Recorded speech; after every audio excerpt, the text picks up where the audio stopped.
रामनगर की सम्मानित अध्यक्ष आदरणीय दीपा मिश्रा जी, आयोजन समिति के सम्मानित अध्यक्ष अशोक गुप्ता जी, आदरणीय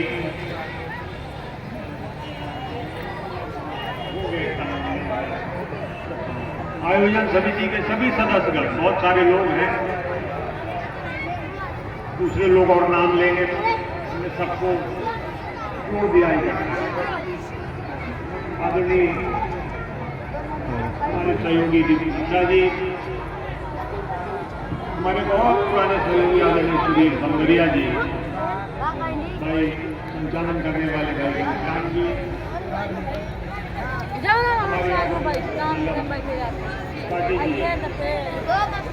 सुरेश पटेल जी, महान जी हमारे अपने ही क्षेत्र के हैं, मद्रास के तिवारी जी, अच्छी तरह से उनसे परिचित हूँ। मंडली के सभी सम्मानित सदस्यगण, यहाँ विराजे सभी अतिथिगण, हमारी जिला पंचायत की महिला बाल विकास समिति के अध्यक्ष तारा पटेल जी, गंगा गुप्ता जी, सभी वरिष्ठ लोग जितने बैठे हैं यहाँ पे, और इस आयोजन में शरीक होने आए सभी आदरणीय हमारे भाइयों, हमारी बहनें, नौजवानों, रामनगर खास से हटकर भी दूरदराज अंचल से आए हुए सभी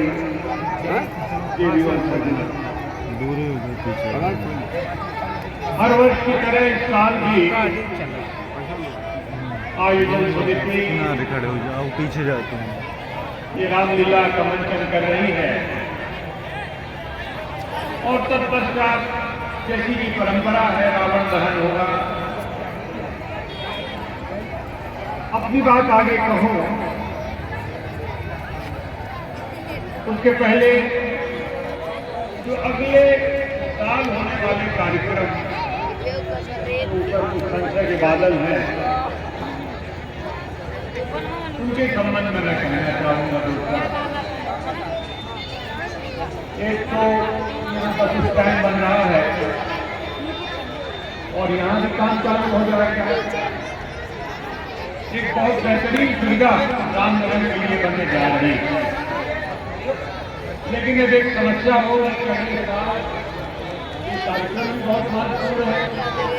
कितने जोश खरोश के उत्साह से सब लोग आप आते हैं, चेहरे देख रहे हैं, हर्ष और उल्लास से भरा हुआ है चेहरा सबका। दशहरा पावन पर्व है, तो अगले साल भी ये निरंतर चल सके उसकी व्यवस्था करना हमारा दायित्व है। मैं करूंगा। ताली बजाओ, ताली बजाओ। मंच का भी निर्माण करना पड़ेगा, चलिए मंच ध्वस्त हो जाएगा। मैं इस मंच के माध्यम से आज ये घोषणा करता हूं कि 5 लाख रुपए मंच के लिए मैं विधायक जी से दूंगा, ताकि ये कार्यक्रम आपका नगर, क्योंकि सबका कार्यक्रम है, जितने लोग आए हैं आपको समझाना सबका कार्यक्रम है।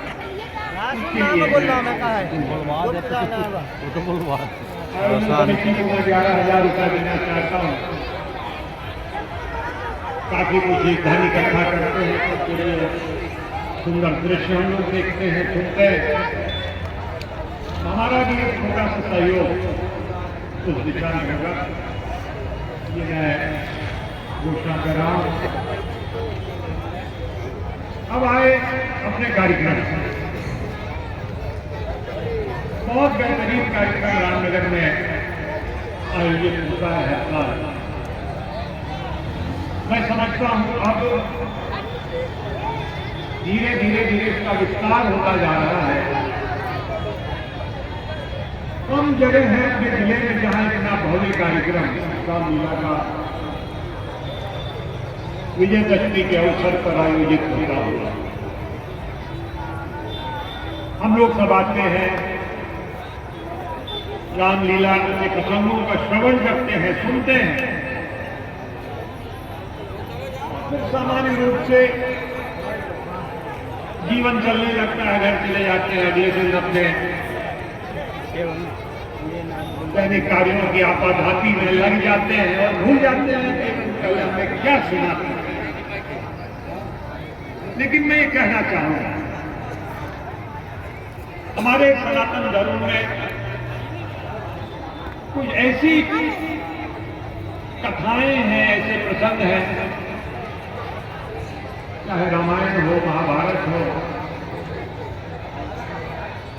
जो हमें जीवन को बेहतर तरीके से जीने की एक दिशा देता है।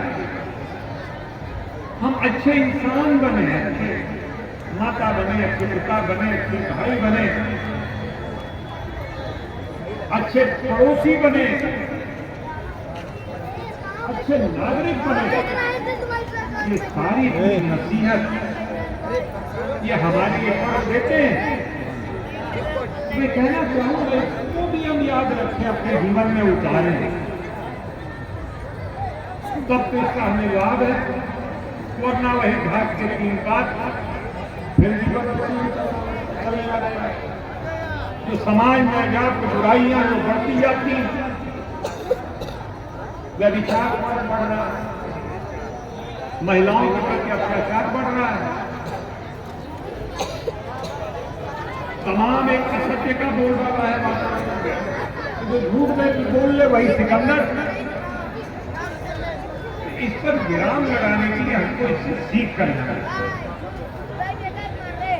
अब रावण ने परास्त हुआ श्री राम से। रावण बहुत शक्तिशाली था,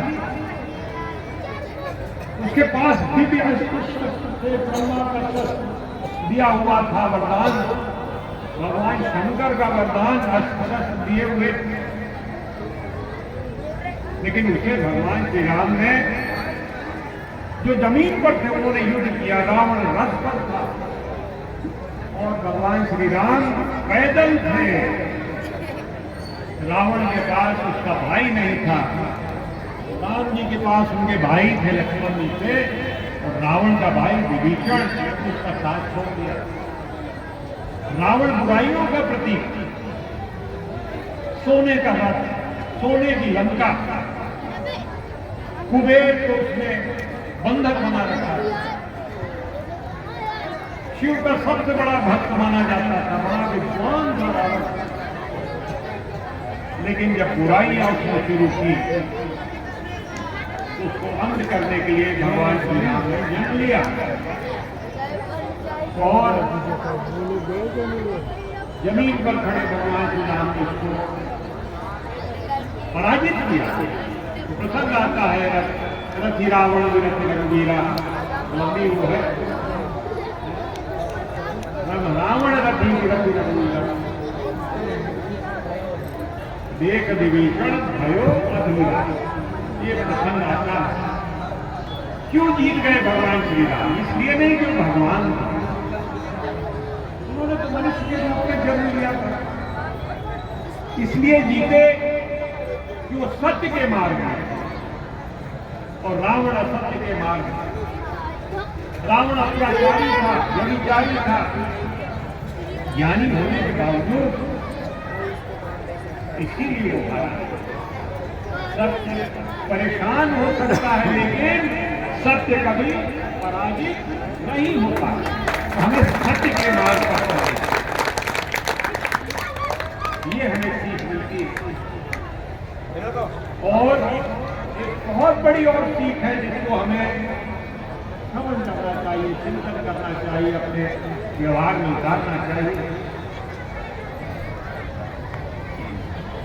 कहा जाता है, महापुरुष कहते हैं, गांधी जी भी हमारे कहते हैं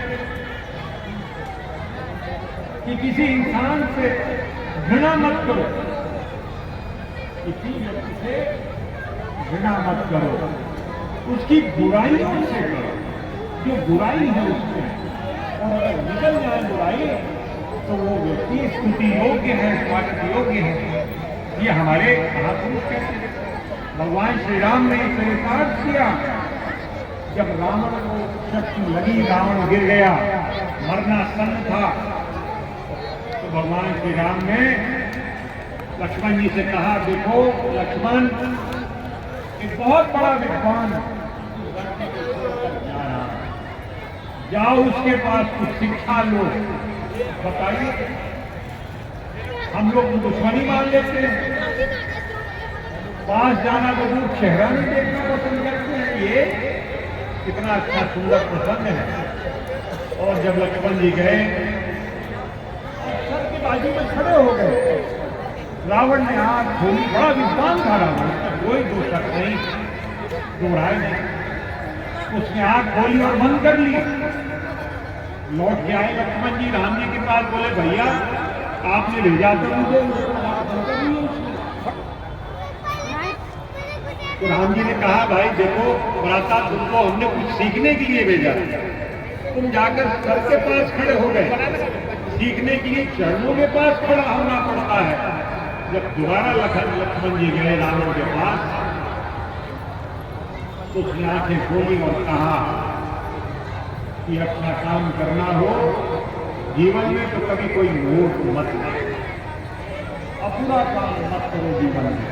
मेरी वो गति तुमने देखी है, ये नसीहत दी। यानी एक शत्रु से, हम तो उसको शत्रु मानते हैं, रावण को राम जी की अगर होते हैं हम लोग, कोई एक शत्रु के पास अपने भाई को भेजा कि देखो ज्ञानी है, उससे सीख कर आओ, तो आदमी के आदमी से घृणा नहीं करना चाहिए, प्रेम रखना चाहिए, बुराइयों से हम घृणा करें और सुधार लाएं, हम लोग समाज में सुधारें, व्यक्ति को सुधारें और बेहतर अपना ये संसार, अपनी पृथ्वी, भारतवर्ष, अपना इलाका बेहतर बनाएं। यहाँ के लिए बहुत सारी योजनाएं हैं, पेयजल की योजनाएं भी रामनगर की आवश्यक है। अभी मुख्यमंत्री जी से मेरी भेंट हुई, मैंने उनसे निवेदन किया, ग्रामीण अंचल में तो आ रही है, रामनगर के लिए बेहतर पेयजल योजना बाणसागर से नहीं बनानी पड़ेगी। ग्रामीण अंचलों में सिंचाई भी एक साल के अंदर करीब आ जाएगी।